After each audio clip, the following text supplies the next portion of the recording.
నేను నీ అడ్రస్ తెలుసుకోగలను. I can know your address. Kamal Haasan ఏ పాత్రనైనా నటించగలడు. Kamal Haasan can act any type of character. అతను తన భవిష్యత్తులో మంచి పేరు సంపాదించగలడు.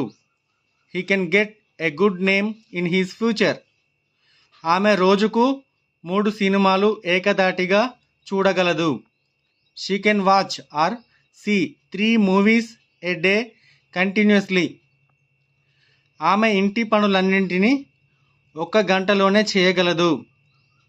She can complete all the household chores in an hour. మనము సమిష్టిగా ఏదైనా సాధించగలము. We can achieve anything in unity. If you like this video, please subscribe, like, share and comment. Thank you for watching.